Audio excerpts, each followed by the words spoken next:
Hi welcome back to Pooja cooking vlogs. ಎಲ್ಲರೂ ಹೇಗಿದ್ದೀರಾ? ಚೆನ್ನಾಗಿದ್ದೀರಾ ಅಂತ ಭಾವಿಸ್ತಾ ಇದ್ದೀನಿ. ಬೂತಾಯಿ ಮೀನಿನ ಸಾಂಬಾರು ಯಾವ ರೀತಿ ಮಾಡೋದಂತ ತೋರಿಸೋಣ. ನೋಡಿ, ಅರ್ಧ ಇಂಚು ಶುಂಠಿ ತಗೊಂಡಿದ್ದೀನಿ, ಒಂದು 8 ಎಸಳು ಬೆಳ್ಳುಳ್ಳಿ, 2 ಮೀಡಿಯಮ್ ಗಾತ್ರದ ಈರುಳ್ಳಿ, ಸ್ವಲ್ಪ ಕೊತ್ತಂಬರಿ ಸೊಪ್ಪು, ಒಂದು ನಿಂಬೆ ಗಾತ್ರದ ಹುಣಸೆ ಹಣ್ಣು, ಮತ್ತು ಬ್ಯಾಡಗಿ ಮತ್ತು ಗುಂಟೂರು ಮೆಣಸು, 12 ಬ್ಯಾಡಗಿ ಮೆಣಸು ಮತ್ತು 5 ಗುಂಟೂರು ಮೆಣಸು ತೊಗೊಂಡಿದ್ದೀನಿ. 1 ಕೈ ಹಿಡಿಯಾಗೋಷ್ಟು ನಾನು ತೆಂಗಿನಕಾಯಿ ತುರಿ ತೊಗೊಂಡಿದ್ದೀನಿ. 4 ಸ್ಪೂನ್ ಧನಿಯಾ ಮತ್ತು 1 ಟೀ ಸ್ಪೂನು ಕಾಳು ಮೆಣಸು ತೊಗೊಂಡಿದ್ದೀನಿ. ಇದ್ರ ಜೊತೆಗೆ ಅರ್ಧ ಟೀ ಸ್ಪೂನ್ ಮೆಂತ್ಯ ಕಾಳನ್ನ ತೊಗೊಬೇಕು. ತುಂಬಾ ಚೆನ್ನಾಗಿ ಬರುತ್ತೆ ಟೇಸ್ಟ್ ಮಾತ್ರ. ಒಂದು ಕಡಾಯಿ ಇಟ್ಕೊಂಡು ಅದಕ್ಕೆ ಫಸ್ಟು ಡ್ರೈ ರೋಸ್ಟ್ ಆಗುವಂಥ ಐಟಮ್ನೆಲ್ಲ ಚೆನ್ನಾಗಿ ಹಾಕಿ ಫ್ರೈ ಮಾಡಬೇಕು. ನೋಡಿ, ನಾನು ಕಾಳು ಮೆಣಸು ಮತ್ತು ಕೊತ್ತಂಬರಿ ಬೀಜ ಆಮೇಲೆ ಮೆಂತ್ಯ ಕಾಳನ್ನ ಎಲ್ಲನೂ ಡ್ರೈ ರೋಸ್ಟ್ ಮಾಡ್ಕೊತಾ ಇದ್ದೀನಿ. ಮೀನು ಸಾಂಬಾರಿಗೆಲ್ಲ ಸ್ವಲ್ಪ ಹುರಿದ್ಬಿಟ್ಟು ಹಾಕಿ ಮಾಡಿದ್ರೆ ತುಂಬಾ ಸಾರು ಟೇಸ್ಟಾಗಿ ಬರುತ್ತೆ. ನೋಡಿ, ಸೀಬಾರ್ದು ಚೆನ್ನಾಗಿ ಡ್ರೈ ರೋಸ್ಟ್ ಮಾಡ್ಕೊಬೇಕು. ಮತ್ತಷ್ಟು ಹೊಸ ವಿಡಿಯೋಗಳಿಗೆ ಪ್ಲೀಸ್ ನನ್ನ ಚಾನಲ್ನ ಯಾರೆಲ್ಲ ನೋಡ್ತೀವಿ ಸಬ್ಸ್ಕ್ರೈಬ್ ಮಾಡಿ ಪ್ಲೀಸ್. ನಿಮ್ಗೆ ಯಾವ ರೀತಿ ಅಡುಗೆ ಬೇಕು ಅಂತ ನನಗೆ ಕಮೆಂಟಲ್ಲಿ ಹೇಳಿದ್ರೆ ನಾನು ಆ ರೀತಿ ರೆಸಿಪಿನ ನಿಮ್ಗೆ ಹಾಕ್ತೀನಿ.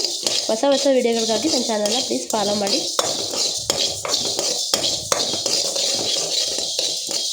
ಜಸ್ಟ್ ಗೋಲ್ಡನ್ ಬ್ರೌನ್ ಬಂದರೆ ಸಾಕು. ಡ್ರೈ ರೋಸ್ಟ್ ಮಾಡ್ಕೊಬೇಕು, ಚೆನ್ನಾಗಿ ಫ್ರೈ ಮಾಡ್ಕೊಳ್ಳಿ. ನೋಡಿ, ಈ ರೀತಿ ರೋಸ್ಟ್ ಮಾಡ್ಕೊಂಡ್ರೆ ಸಾಕು. ಆಯಿಲ್ ಫ್ರೈ ಮಾಡ್ಕೊಳ್ಳೋಣ.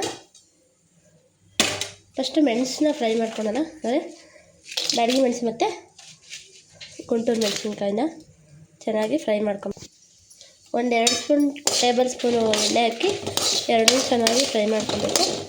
ಮೀನು ಸಾರನ್ನ ಒಬ್ಬೊಬ್ಬರು ಒಂಥರ ಮಾಡ್ತಾರೆ, ಆದರೆ ಈ ಥರ ಒಂದು ಸಲ ಮಾಡಿ ನೋಡಿ, ತುಂಬಾ ಟೇಸ್ಟಾಗಿ ಬರುತ್ತೆ. ಮೀನು ಸಾರಿಗೆ ಉಪ್ಪು ಹುಳಿ ಖಾರನೇ ಚೆನ್ನಾಗಿ. ನಿಮ್ಮ ಖಾರ ಯಾವ ರೀತಿ ಬೇಕು ಅಂತ ನೋಡ್ಕೊಂಡು ಆ ರೀತಿ ಮಾಡ್ಕೊಳ್ಳಿ. ನೋಡಿ, ಇಷ್ಟಾದರೆ ಸಾಕು.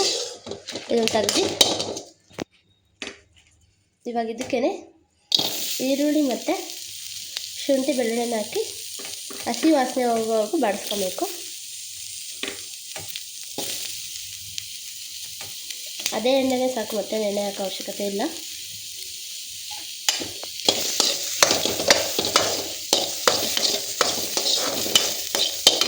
ನಾನು ತೆಂಗಿನಕಾಯಿ ತುರಿದು ಇದಕ್ಕೆ ಆ್ಯಡ್ ಮಾಡ್ಕೊಳ್ತಾ ಇದ್ದೀನಿ.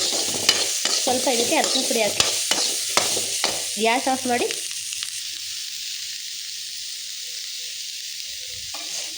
ಚೆನ್ನಾಗಿ ಮಿಕ್ಸ್ ಮಾಡಿಕೊಂಡು ನೈಸಿಗೆ ಪೇಸ್ಟ್ ಮಾಡ್ಕೊಬೇಕು. ಇದಕ್ಕೆ ನಾನು 2 ಟೊಮಾಟೊ ಕೂಡ ಆ್ಯಡ್ ಮಾಡ್ಕೊತಾ ಇದ್ದೀನಿ. ನೋಡಿ, ಈ ರೀತಿ ತಣ್ಣಗಾದ್ಮೇಲೆ ಮಿಕ್ಸಿ ಮಾಡ್ಕೊಬೇಕು. ಇವಾಗ ಒಂದು ಮಿಕ್ಸರ್ ಜಾರ್ಗೆ ಕೊತ್ತಂಬರಿ ಮತ್ತು ಹುರಿದಿಟ್ಕೊಂಡಿರೋಂಥ ಮಸಾಲೆನ ಹಾಕಿ ಚೆನ್ನಾಗಿ ಗ್ರೈಂಡ್ ಮಾಡ್ಕೊಬೇಕು. ಪಾತ್ರೆ ಇಟ್ಕೊಂಡ್ರೆ ಮೀನು ಕದಲೆಲ್ಲ, ಮೀನು ತಗೊಳ್ಬೇಕಾದ್ರೂ ಈಸಿ ಆಗುತ್ತೆ. ಈ ಒಂದು ಕಡಾಯಿ ಇಟ್ಕೊಂಡು ಸ್ವಲ್ಪ ಈ ಒಂದು ಪಾತ್ರೆಗೆ ಎಣ್ಣೆ, ಸಾಸಿವೆ ಮತ್ತು ಈರುಳ್ಳಿನ ಹಾಕಿ ಚೆನ್ನಾಗಿ ಫ್ರೈ ಮಾಡ್ಕೊಬೇಕು.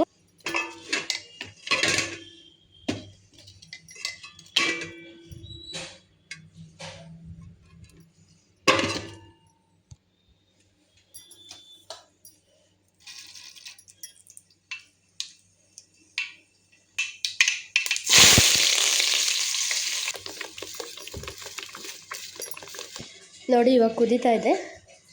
ಇದೊಂದು 2 ಕುದಿ ಕುದಿಬೇಕು. ಚೆನ್ನಾಗಿ ಮಳ್ಳಬೇಕು, ಹಸಿ ವಾಸನೆ ಹೋಗೋವರೆಗೂ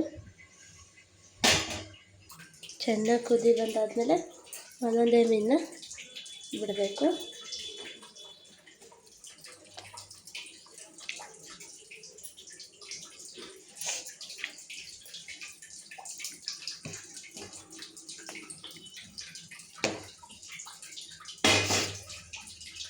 ಸಬ್ಸ್ಕ್ರೈಬ್ ಮಾಡಿ, ಸಪೋರ್ಟ್ ಮಾಡಿ. Thank you for watching.